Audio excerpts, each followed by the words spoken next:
Assalamualaikum warahmatullahi wabarakatuh. Salam damai sejahtera, salam sehat, salam bahagia. Channel ini berisi informasi mengenai manfaat berbagai ragam jenis tanaman obat untuk kesehatan tubuh, dirangkum dari berbagai sumber. Pada kesempatan kali ini, akan disajikan sekilas informasi mengenai bunga tasbih, tumbuhan yang berkhasiat untuk kesehatan. Jangan lupa subscribe dan like-nya. Khasiat bunga tasbih untuk kesehatan. Bunga tasbih, bunga kana, ganyol, ganyong, kana indica, adalah tanaman ternak besar, tahunan, tinggi mencapai 2 meter, dalam tanah mempunyai rimpang yang tebal seperti ubi, berasal dari daerah tropis benua Amerika. Bagian tanaman yang dimanfaatkan adalah bagian akar dan rimpang baik segar atau kering, serta bagian bunga yang dikeringkan. Rimpang terasa manis, sifatnya sejuk, bermanfaat sebagai penyejuk, pereda demam atau antiseptik, peluru kencing atau diuretik, penenang atau tranquilizer, turunkan desakan darah atau hipertensif, disentri kronik, wasir, keputihan, serta radang hati akut dibarengi kuning. Bunga, sifatnya menghentikan pendarahan atau hemostatis, bermanfaat sebagai obat tradisional penyakit batuk darah serta haid terlampau banyak. Bunga tasbih berkhasiat untuk obat penurun panas atau antipiretik, tekanan darah tinggi, disentri kronik, haid banyak atau menoragia, keputihan atau lekorhu, sakit kuning atau akut histerik hepatitis, dan batuk darah atau hemoptisis. Bunga tasbih juga berkhasiat sebagai obat luar untuk luka berdarah, radang kulit bernanah, dan jerawat atau akne vulgaris. Penggunaan bunga tasbih untuk kesehatan, diantaranya 1. Sebagai obat wasir.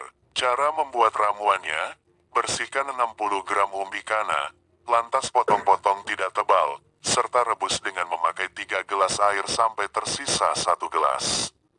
Sesudah dingin, saring air rebusan obat tradisional penyakit wasir itu serta minum 2 kali per hari, masing-masing minumnya setengah gelas.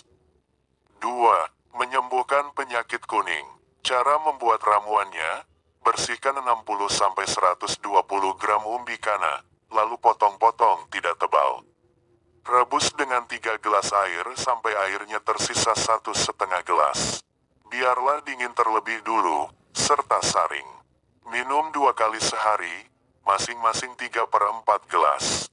Konsumsi secara rutin sampai 20 hari, optimal sampai 47 hari. Dosis optimal dalam per hari 250 gram. 3. Mengobati keputihan.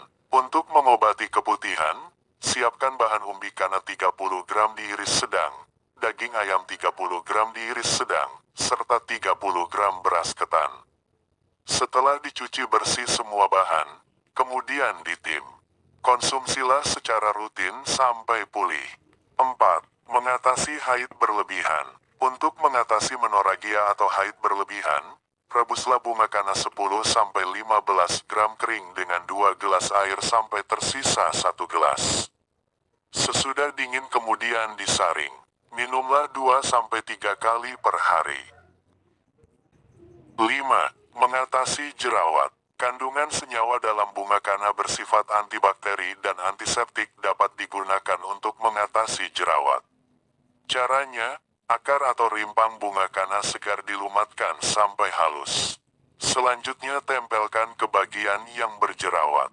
Rimpang mengandung 6 substansi fenol, 2 terpen dan 4 kumarin, pati, glukosa, lema alkaloid dan getah. Kandungan senyawa lainnya yang ada dalam bunga kana adalah pinen, sineol, linalul, fensol, geosmin, selinen, dan luciferin.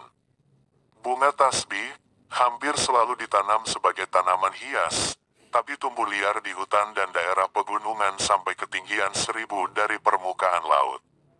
Daun besar dan lebar, menyirip jelas berwarna hijau, ada juga yang berwarna tengguli. Bunga besar dengan warna-warna cerah, merah dan kuning, tersusun dalam rangkaian berbentuk tandan.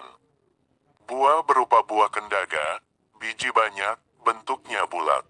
Efek samping mengkonsumsi bunga tasbih. Biasanya obat herbal atau obatan yang lainnya dapat memberikan efek samping karena ketidakcocokan dalam mengonsumsi atau secara berlebihan. Apabila dikonsumsi berlebihan, asam oksalat yang terkandung dalam bunga kana dapat menimbulkan efek samping batu ginjal. Dengan demikian perlu mewaspadai dan hati-hati bila bunga kana digunakan untuk pengobatan.